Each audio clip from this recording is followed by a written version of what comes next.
이제 마가복음 거의 끝자락에 다다랐습니다. 제가 대략 계산해 보니까 마가복음 끝까지 하면 대략 한 55번 내지 60회 정도 이렇게 되는 것 같아요.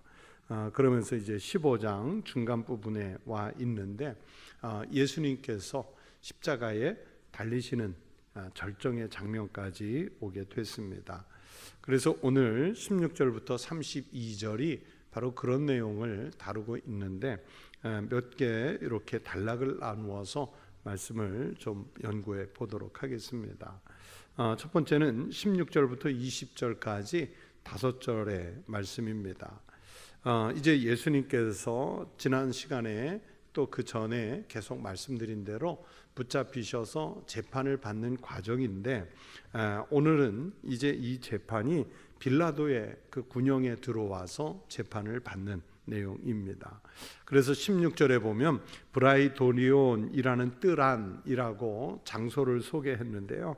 헬라어로 프라이토리온이라고 돼 있고 라틴어로는 프라이토리움, 우리가 아쿠아리움 하듯이, 그렇죠? 무슨 리움자가 붙으면 라틴어에서는 어떤 장소, 회관 이런 것들을 가리킵니다. 그래서 프라이토리움 이런 것은 군대의 진영이나 아니면 장군의 텐트가 있는 장소 또는 작전 지휘부가 있는 본부, 이런 것들을 프라이토리움이라고 하는데, 그러니까 지금 여기 본문에서는 어디를 말하느냐, 빌라도의 그 빌라도 총독의 관저가 있는 곳을 말합니다. 빌라도 총독의 이 관저가 있는 이곳에 온 군대를 모았다, 그렇죠?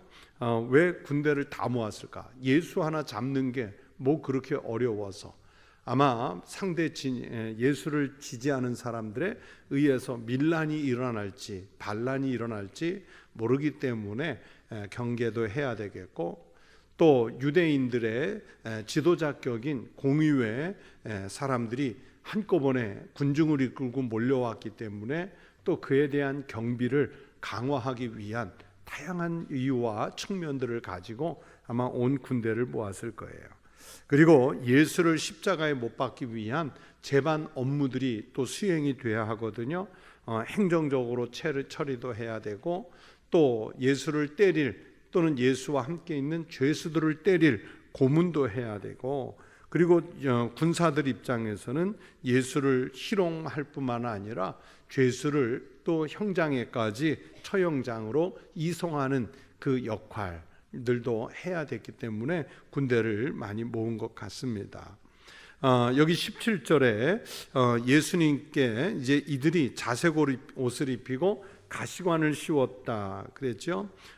그 예전에 조금 말씀드렸던 그 패션 오브 크라이스트 그 영화에 나오는 것처럼 그게 거의 실증이거든요. 영화 속의 장면이 조금 더 과장되지 않은 그런 내용인데, 그 내용 속에도 보면 때릴 때는 옷을 입은 채로 때리지 않아요. 옷을 벗기고 때리죠. 그리고 뭐 우리가 상상해 보세요. 한 대만 맞아도 거의 기절해 죽을 거예요. 그런데 그 수차례 내리치는 그 고리가 달린 채찍에 여러 차례 맞으면 이제 반 죽음 상태가 되겠죠. 그런 상태에서 또 군중들은 군중들대로, 병사들은 병사들대로 죄수를 희롱을 하지요. 이 과정을 보면 아주 반이성적이고 야만적이에요. 물론 2000년 전에 고대 시대라는 것을 생각해도 그 시대를 아무리 이해해 보려고 해도 대단히 야만적이에요. 아주 비인간적인 잔혹함이 그 십자가 매기 전에 채찍으로 때리는 형장에서 있었습니다. 그러면서 또 다 때리고 자색 옷을 입혔는데, 이 왕이 입는 이 자색이라고 하는 것은요, 이스라엘 사람들에게 그냥 단순한 빨간색이 아니라 왕이 입는 옷을 상징합니다. 로마 사람들도 마찬가지거든요. 여러분, 로마 사람들, 귀족들이 이렇게 무슨 큰 스카프 같은 걸 탁 둘러서 이렇게 땅에 늘어지르도록 하고 다니는 걸 볼 때가 있죠. 그걸 이제 토가라고 하는데, 그 토가의 색이 그들의 신분이에요. 우리 옛날에 갓 모양을 보고 저 사람이 그 모자의 모양이죠. 모자의 모양을 보고 상놈인지 또는 평민인지 또는 중인인지 아니면 문무 계급에 속해 있는 양반인지 구분할 수 있는 것처럼 이 자색옷이라고 하는 것은 그 토가 중에서도 아무나 하는 것이 아니라 왕족에 속해 있는 사람들만 하는 색깔이었어요. 그건 이스라엘에서도 마찬가지입니다. 그러면서 가시관을 또 씌웠어요. 왕관을 상징하는 거죠. 그러니까 조롱하는 거예요. 야, 너 유대인의 왕이라고 그랬지? 온 세상의 왕이라고 그랬지? 그러니까 자색옷 입어야 되겠네? 그러니까 왕관도 써야 되겠네? 그러면서 관을 씌우지만 이건 아주 가혹행위지요. 마태복음 27장 28절에 의하면 이 자색옷 대신에 거기에서는 병사들 중에 누가 외투 그 홍색을 입고 있었던 모양입니다. 그래서 홍포를 입은 그 찬송가 가사 중에도 홍포를 입은 그 가사가 나오잖아요. 이렇게 조금 차이는 있어요. 그러나 본문에서는 자색옷, 그리고 마태복음에서는 홍포를 입었다 그렇게 기록하고 있고, 그리고 왕관을 뜻하는 가시관을 씌웠어요. 제가 성지순례에 여러 번 가가지고 이 예루살렘에 가면 빌라도의 총독 관저 이 브라이도리온이 있어요. 거기에 보면 아마 그냥 우연히 심은 것은 아닐 것이고 분명히 어떤 의도를 갖고 조경을 했을 텐데, 그 브라이도리온 정원에 들어가면 이렇게 화단에 가시나무가 있어요. 이렇게 높이는 크지 않고 한 땅에서 한 5, 60cm, 한 70cm 이 정도 올라와 있을까요? 그런 그 나무에 아주 그냥 정말 단단한 가시가 솟아있는, 그 제가 만져봤다니까요. 그 나무를 이렇게 만질 수 있어요. 그냥 정원이니까 만져보면 그 가시의 딱딱함이 우리 산에 있는 아카시아, 어린 아카시아의 딱딱한 가시하고는 비교가 안 될 정도로 아주 단단합니다. 아주 단단해요. 굵기는 우리 어른들 엄지손가락 굵기의 나무에 이렇게 가시가 그 회색 나무에 이렇게 탁 솟아 있는데, 그거 이렇게 이제 뭐 이렇게 동그랗게 말면 가시가 관이 되겠죠. 그래서 그것을 머리에 씌우면 여러분 그 부러지지 않는 아주 단단한 가시가 어떻게 되겠어요? 살을 파고들겠죠. 그렇게 해서 씌우는 거예요. 그러면서 마태복음 27장 29절에 보면 또 사람들이 예수님의 손에 갈대를 쥐어줬는데, 이 갈대는 왜 쥐어줬을까요? 뭐 더우면 부채질하라고? 힘들면 조금 이렇게 그 바람 좀 쐬라고? 아니요. 왕은 항상 손에 호를 들고 다니잖아요. 그러니까 홍포를 입혔죠. 왕관도 씌웠죠. 그러니까 손에 홀도 들려주는데 진짜 홀이 아니라 갈대를 들려주었어요. 그러니까 아주 우스꽝스러운 모습이잖아요. 예수님을 희화화하는 거예요. 예수님을 조롱하는 상징이에요. 그러면서 이들이 뭐라고 합니까? 유대인의 왕이여 평안할지어다. 그러면서 경배하는, 절하는 이런 행위도 합니다. 이게 진짜 존경해서 절하나요? 아니요. 예수님을 조롱하는, 희롱하고 있어요. 그러다가 그 갈대를 가지고 또 예수님을 때리기도 하고 침을 뱉어요. 아주 비인간적인 가학적인 행위를 지금 서슴지 않고 예수님에게 하고 있습니다. 그리고 20절에 보니까 오늘 본문 그 희롱을 하다가도 이제 실증을 느껴서 그 행위조차도 중단하고 있습니다. 이런 모든 일련의 과정에 예수님께서 빌라도가 이제 답변할 기회를 주었는데도 침묵하셨다고 지난 시간에 말씀드렸죠. 그런 것처럼 이 과정이 정말 고통스럽게 진행되고 있는데도 예수님은 여전히 침묵하세요. 왜 그랬을까? 예언을 이루어 가는 내용입니다. 이사야 53장 7절의 말씀에 보시면 이런 말씀이 있습니다. 그가 곤욕을 당하여 괴로울 때에도 그의 입을 열지 아니하였으며 마치 도수장으로 끌려가는 어린 양과 털 깎는 자 앞에서 잠잠한 양같이 그의 입을 열지 아니하였도다. 여러분, 도살장으로 끌려가는 양이요, 여러분 비참한 가운데서도 오히려 침묵해요. 가끔 설교 예화로 말씀을 드릴 때가 있는데, 나중에 혹시 몽골에 여행을 가실 일이 있으면 이렇게 단체로 가면 양 한 마리 잡아가지고 꼭 드셔보십시오. 그런데 그 양을 잡을 때요, 이렇게 이제 초원에 가면 정말 양이 많이 있거든요. 저 푸른 초원 위에 아주 하얀 양들이 정말 많이 있는데, 그러면 이제 우리가 단체로 간다든지 그러면 양을 이제 그 계리라고 하는 초원에서 잡게 되는데, 그 한 마리를 잡으려고 할 때 어느 양을 잡을까 이렇게 하다가 주인이 권하기도 하고 해서 저 양이요, 그러면 이 주인이 양을 잡으러 가면 도살장에 끌려가는 양은 알아요. 정말 알아요. 그러면 일단 다른 양들은 가만히 있는데 그 양만 도망을 쳐요. 이거 나 죽는구나. 그런데 양이 빠른 것도 아니고 멀리 도망 못 가서 조금 가다 바로 잡히죠. 잡히면 그때부터는요, 순한 양이라는 말이 거기서 나옵니다. 양이요, 절대 반항을 안 해요. 절대 반항을 안 해요. 주인이 가운데 이렇게 그 멍석 같은 거 깔아놓고 그 심장 있는 부분을 요만큼, 한 사람 어른 주먹 하나 들어갈 만큼만 이렇게 칼로 잘라내고 거기에 손을 집어넣어서, 제가 그 사진을 오늘 보여드릴까 말까 하다가 이건 좀 엽기적일 수 있어서 제가 사진을 걸 준비를 안 했어요. 손을 쑥 집어넣어서 숨통을 끊는다고 그러죠. 정말 몇 초 사이에 죽습니다. 그런데 그때까지 양은 절대 반항을 안 해요. 그래서 만약에 청년들 이렇게 데리고 가서 그걸 보면 막 울어요. 너무 반항을 안 하고, 좀 애가 좀 막 반항이라도 해야 되는데 어쩌면 저렇게 얌전하게 자기 죽음을 맞아들이는지. 그래요.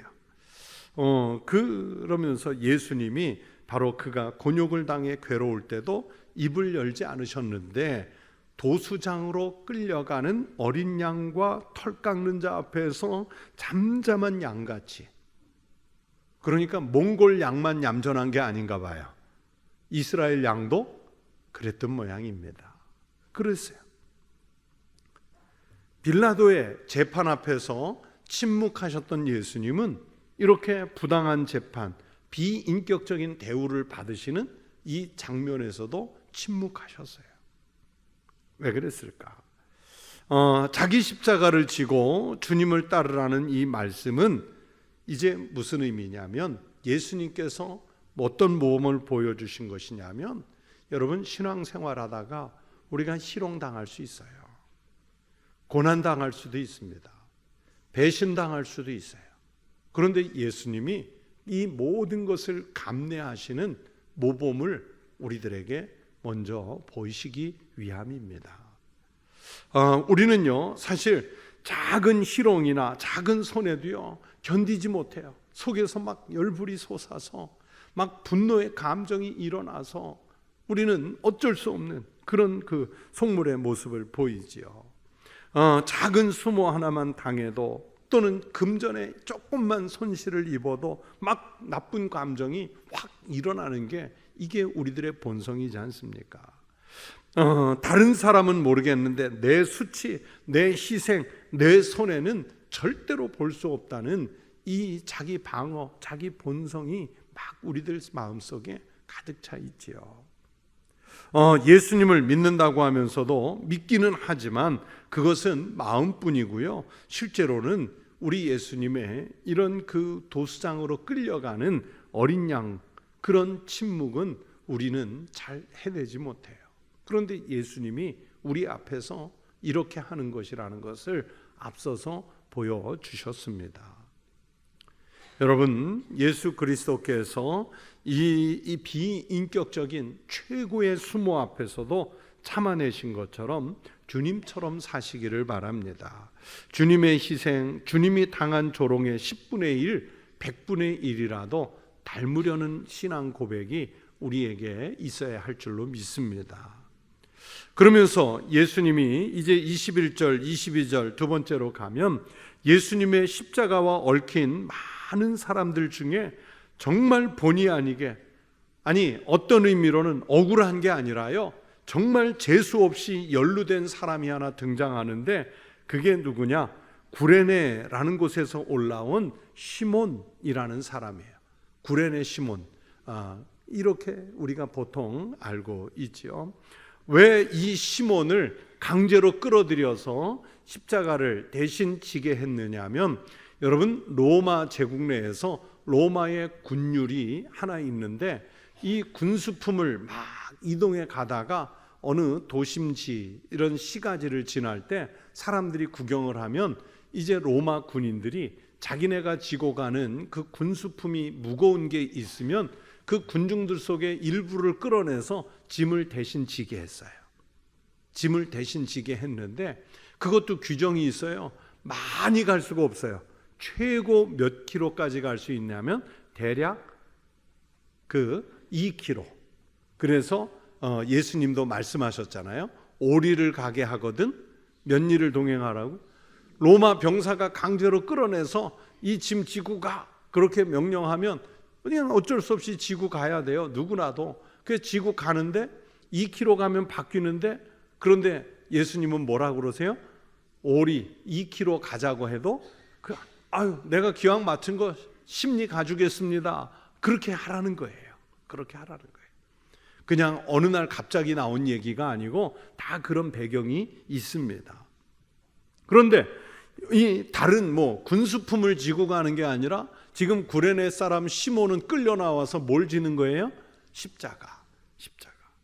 이 구레네가 어디냐면요, 지도를 하나 보여드릴 텐데 지금 이렇게 초록색으로 표시된 곳 중에 중앙에 보면 예루살렘이 있죠. 그 예루살렘에서 저한테는 왼쪽, 여러분도 왼쪽인가요? 그렇게 가면 거기에 구레네라는 표시가 있는데, 오늘날 지도로 치면은 이집트 옆에 리비아라는 나라가 있습니다. 리비아.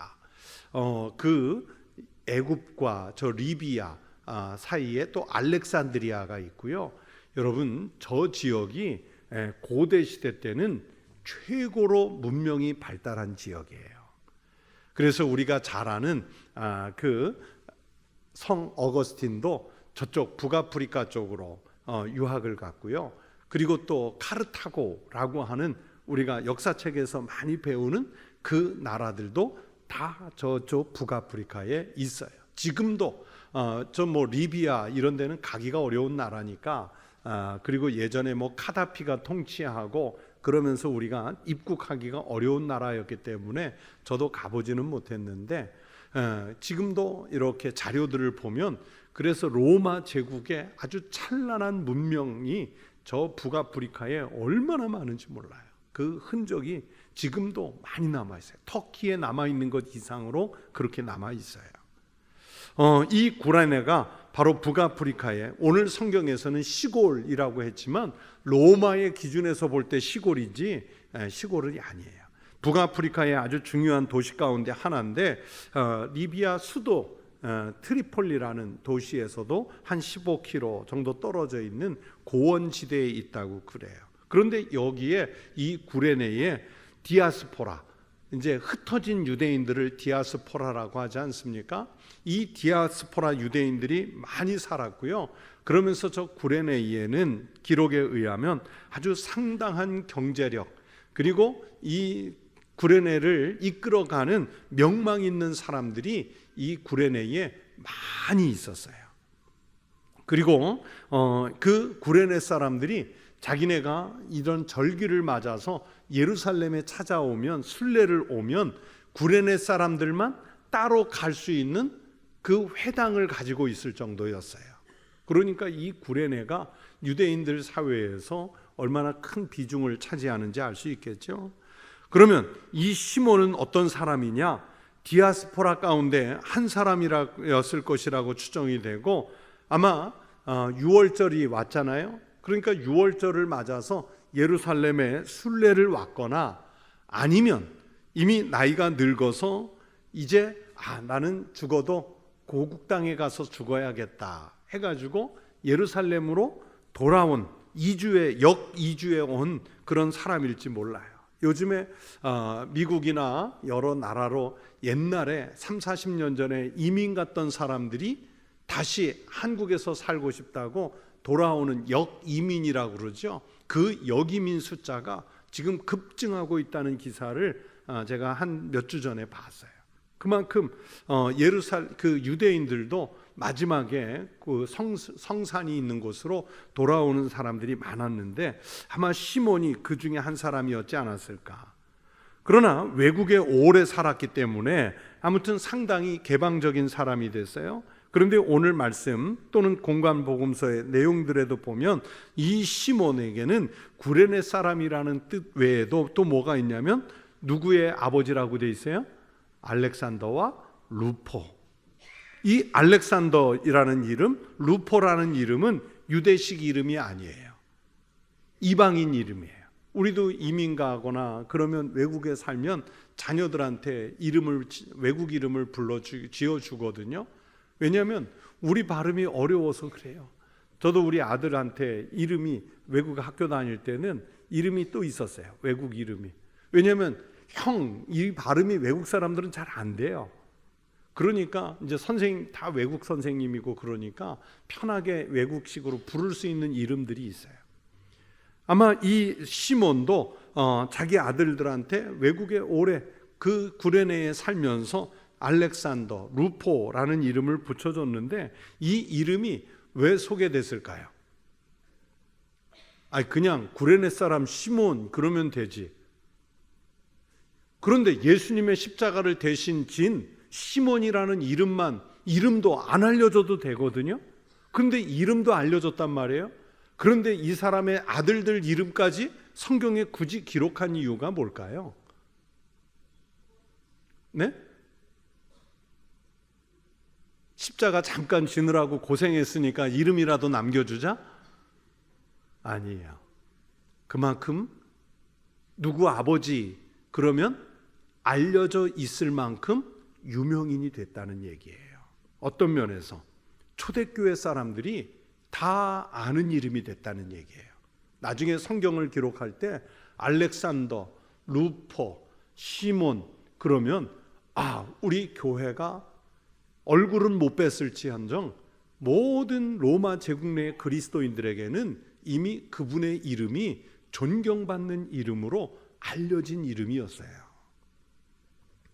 그래서 시몬이 예수님의 십자가를 대신 짊어진 이후에 자신도 믿었을 뿐만이 아니라 온 가족이 믿음을 영접했어요. 그 기록이 그래서 복음서에만 나와 있는 게 아니라 로마서 16장 13절에도 보면 사도 바울도 알고 있어요. 뭐라고 썼느냐? 주 안에서 택하심을 입은 루포와 그분의 어머니에게 문안하라. 그의 어머니는 즉 시몬의 아내이면서 알렉산더와 루포의 어머니인 이 어머니는 바울이 뭐라고 그래요? 그 어머니는 곧 내 어머니라. 보세요. 바울이 시몬의 아내를 향해, 알렉산더와 루포의 어머니를 향해 그분은 나에게 어머니이시다. 여러분, 사도 바울이 그러면 시몬의 아들이었을까요? 혈육이었나요? 아니에요. 그러면 어디에서 아들이 된 거예요? 믿음 안에서, 그리스도교 신앙 안에서. 그만큼 이 구레네 사람 시몬과 그의 아내 그리고 알렉산더와 루포는 이미 초대교회에서 유명한 교회 지도자들이었기 때문에 그 이름들이 성경 곳곳에 남아있게 됐습니다. 사실 십자가를 군병들에게 끌려 나와서 처음 져야 했을 때는 우리 식대로 표현하면 제수 어떻게 됐어요? 온 붙었죠. 다 아시잖아요. 그죠? 제수 온 붙었어요. 이 많은 구경꾼 중에 왜 하필 내가? 그런데 이게 은혜였어요.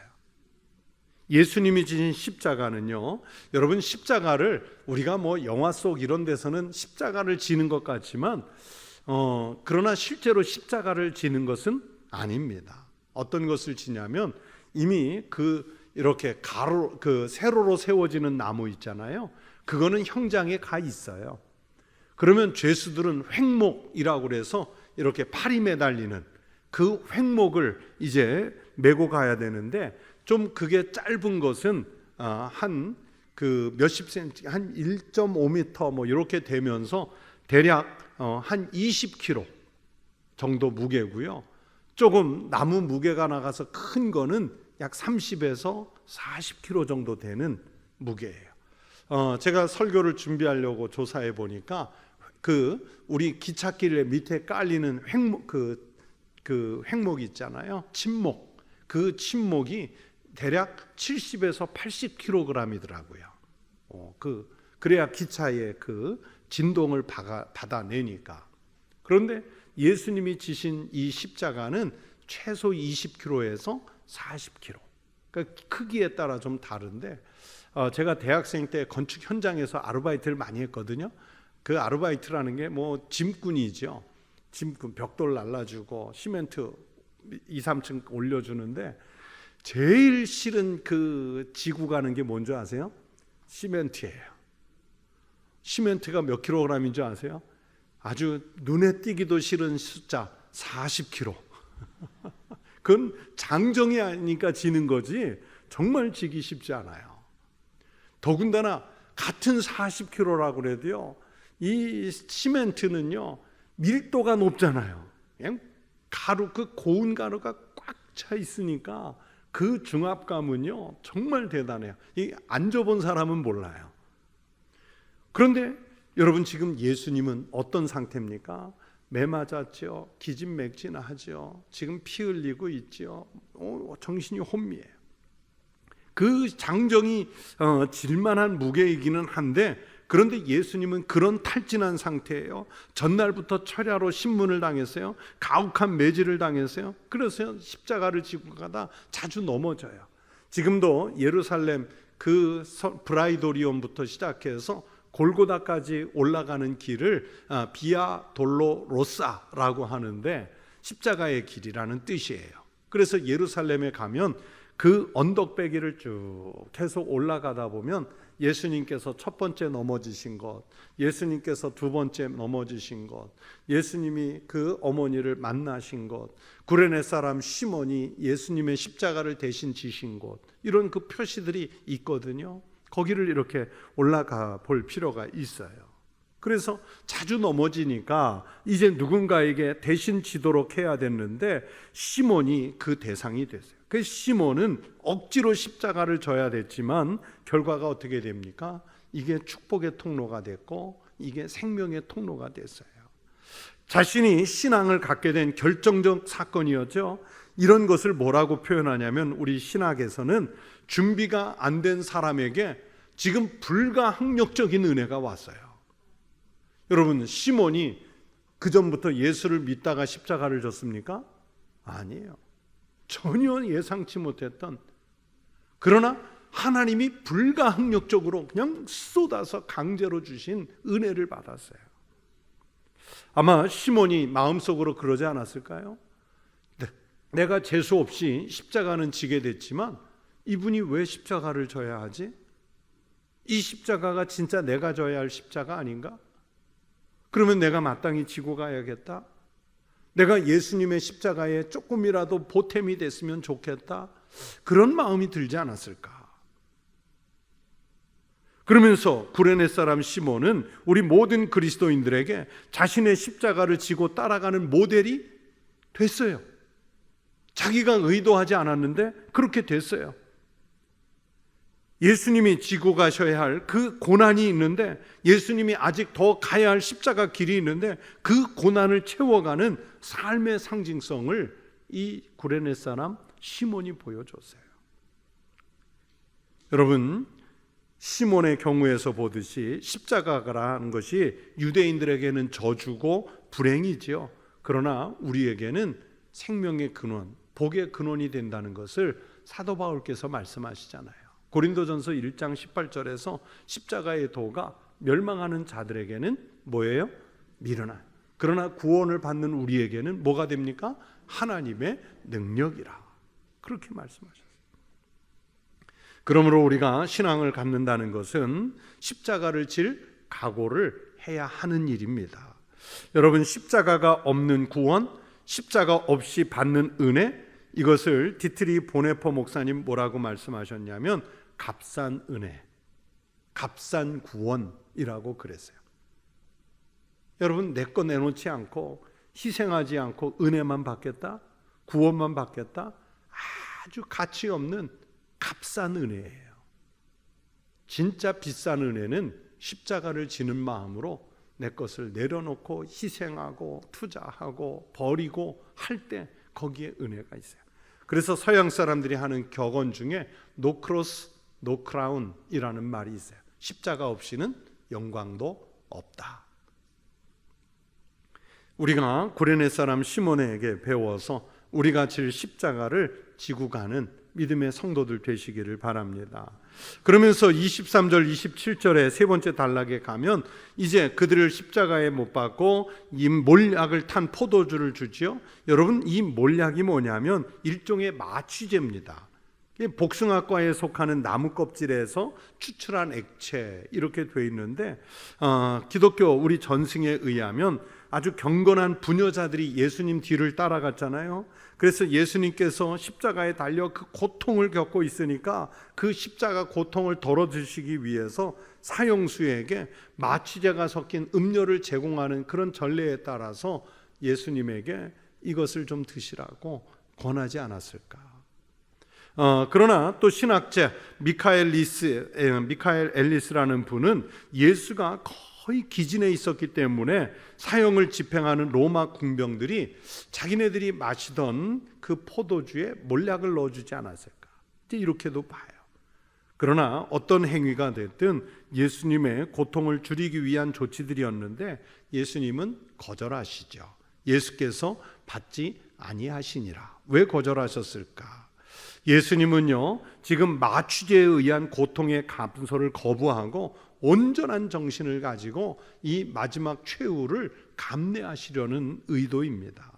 잠언 31장 6절에 독주는 죽게 된 자에게 포도주는 마음에 근심하는 자에게 줄지어다 그랬어요. 예수님의 십자가는 죽게 되는 일이 아니라 여러분, 독주는 죽는 자에게 주라고 그랬는데 예수님의 십자가는 죽는 게 아니에요. 예수님의 십자가는 조금 전에 고린도전서 1장 18절의 말씀처럼 믿는 사람들에게 하나님의 생명을 나누어 주는 일이란 말이에요. 예수님의 십자가가 잠깐의 육신의 고통이지만 이건 근심을 풀어주는 일이에요. 예수님의 십자가 너머에는 찬란하게 빛나는 부활이 기다리고 있단 말이에요. 그래서 예수님은 앞에 오늘 재판 십자가에 달리시기 전에 마가복음 14장 25절에 이런 말씀을 하셨어요. 하나님 나라에서 새 것으로 마시는 날까지 다시 마시지 아니하리라. 마지막 만찬을 하면서 다시 포도주를 마시지 않을 거라는 말씀을 지키시기 위함이에요. 예수님은 하나님의 뜻에 순종해서 죽음의 잔을 마시겠다는 신적인 결단을 하셨어요. 그래서 마가복음 14장 36절에 아빠 아버지여, 아버지께서는 모든 것이 가능하오니 이 잔을 내게서 옮기시옵소서. 그러나 나의 원대로 마시옵고 아버지의 원대로 하옵소서. 이 잔은 죽음의 잔이잖아요. 이 잔을 마시겠다는 결단을 하셨기 때문에 지금 아주 온전한 정신을 가지고 십자가를 받아들이시고 있습니다. 그러니까 인간적인 것에 의존하지 않고 이 마지막 순간에도 하나님 뜻에 의지하겠다는 그 결단을 예수님은 십자가에서 보여주고 계셔요. 인류가 당해야 할 죄값과 고통을 예수님께서 대신해서 온몸으로 지고 가려고 하는 아주 거룩한 예수님의 대속의 몸짓이 지금 십자가에서 그대로 구현이 되고 있습니다. 유대인들은요, 예수님을 정치범으로 만들려고 그랬어요. 우리에게 왕은 가이사 한 분밖에 없는데 지가 유대인의 왕이라고 한다. 이렇게 되면 정치범이잖아요. 그런데 빌라도를 비롯한 로마인들은 예수님을 유대인들 자기네 안에 종교 간 갈등으로 보았어요. 그래서 죄패에 뭐라고 씁니까? 유대인의 왕이라 썼고. 조롱이에요. 조롱. 정말 유대인의 왕이 되려고 했다면 로마 입장에서는 반란군이라고 봤겠죠. 그런데 그런 의도가 없잖아요. 그들이 정치범으로 예수님을 처형하든 그들이 예수님을 종교 간 갈등의 희생물로 삼든 분명한 것은 예수님의 십자가는 전 인류를 구원하시기 위한 마지막 고난의 길입니다. 강도 둘은 바로 그 자리에 있어야 할 우리를 상징해요. 예수님의 십자가 좌편에, 예수님의 십자가 우편에 달려 있어야 할 강도는 2000년 전에 그들일 뿐만 아니라 오늘 우리의 자리이기도 합니다. 그러나 예수님께서 그 가운데 십자가에서 죽으심으로 우리가 다시 사는 생명을 얻은 줄로 믿습니다. 그래서 주님의 십자가는 죽음이 아니라 생명의 통로입니다. 마지막에 29절부터 32절 단락에 보시면 옛날에 이제 우리나라에서도 참수를 하면 효시라고 그래서요, 그 자른 머리를 성문이나 사람들이 많이 오가는 길에 걸어뒀어요. 그래서 우리 역사 그 19세기에도 그런 일이 있었어요. 그래서 동학의 난, 전봉준의 그 동학난이 일어난 다음에도 효시, 참수한 머리를 걸어놓은 사진, 그림이 아니라 사진들이 남아있잖아요. 사진. 그렇게 했어요. 그런데 예수님 당시에도요, 로마에서 십자가 처형을 하면 길거리에서 할 때도 있어요.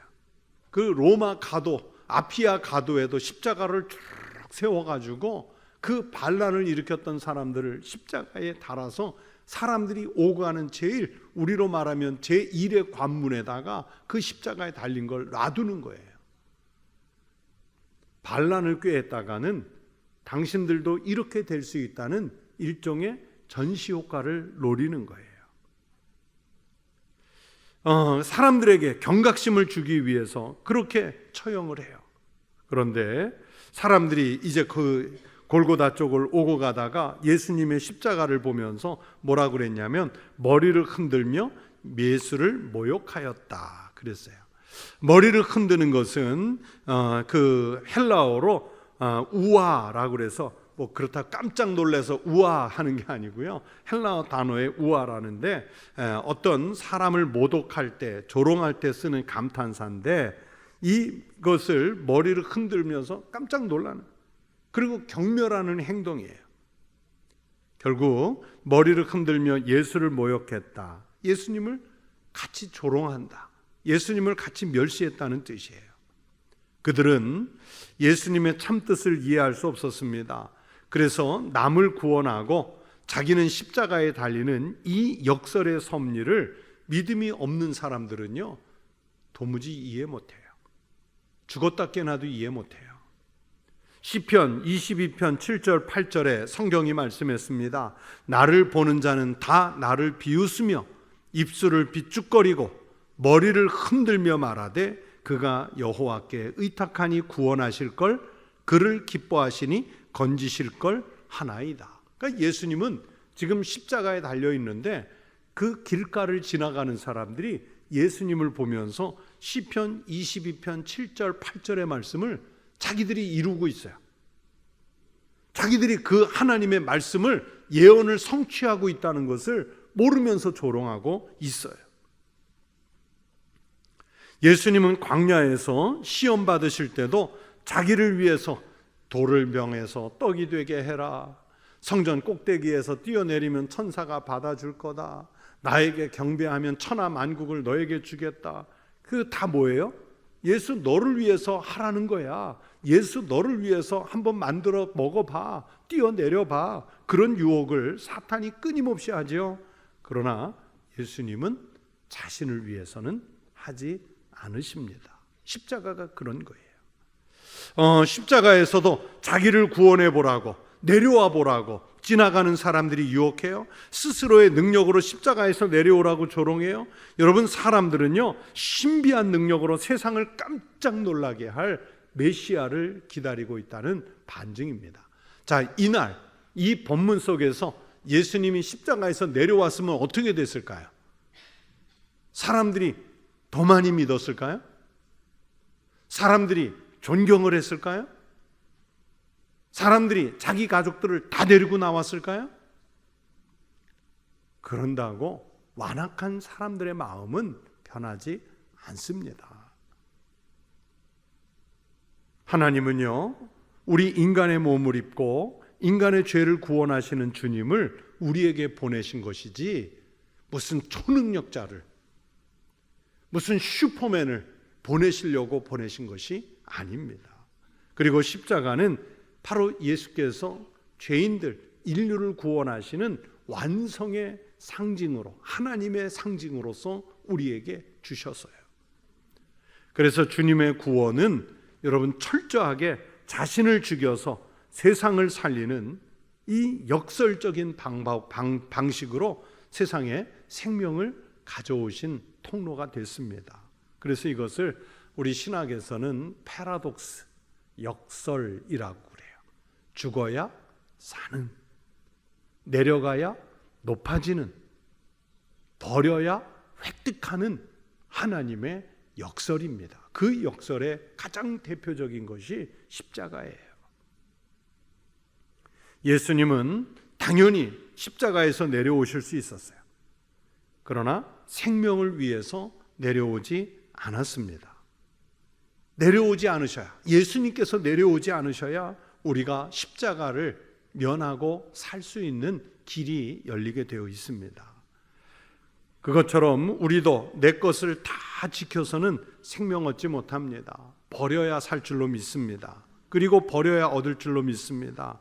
마가복음 10장 45절, 예수님께서 왜 이 땅에 오셔야 했는지 본인의 그 말씀을 주셨잖아요. 인자가 온 것은 섬김을 받으려 함이 아니라 도리어 섬기려 하고 자기 목숨을 많은 사람의 대속물로 주려 함이니라. 바로 이 방식이에요. 예수님이 십자가에서 생명을 버리심으로 부활의 영광을 얻으신 것처럼 여러분도 교회에서나 또는 여러분이 살아가는 삶의 자리에서 여러분 자신을 버리는 신앙의 삶으로 그곳에 하나님 나라의 영광을 획득하시는 이런 은혜와 축복이 넘치시기를 주의 이름으로 축원합니다. 기도하겠습니다. 하나님 아버지, 우리 주님께서 재판을 받으시고 온갖 조롱과 멸시와 희롱을 당하신 후에 십자가에 달리셨으나 자신을 위해서는 내려오지 않으시고 우리를 위해서, 인류를 위해서, 아니 나를 위해서 그 십자가에서 죽으신 은혜를 주님 우리가 기억합니다. 주님이 지고 가신 십자가, 구레네 사람 시몬이 대신 짐으로 그와 그 온 가족이 우리 초대교회의 위대한 믿음의 발자취를 남긴 것처럼 하나님, 이 시대 속에서는, 그리고 우리 청북교회 안에서는 내가 구레네 사람 시몬이 되게 하여 주시옵소서. 주님이 지실 십자가 나도 지고 내가 가야 할 그 믿음의 길을 잘 갈 수 있도록 은혜와 능력을 더하시고 그것으로 인해 마침내는 생명을 얻게 하여 주시옵소서. 하나님, 이 시간 주님께 귀한 예물을 드린 손들이 있습니다. 그 손에 복을 더하시고 그 가정에 복을 더하시고 이 예물이 쓰이는 곳에서 하나님의 복이 나타나게 하여 주시옵소서. 예수님 이름으로 기도하옵나이다. 아멘.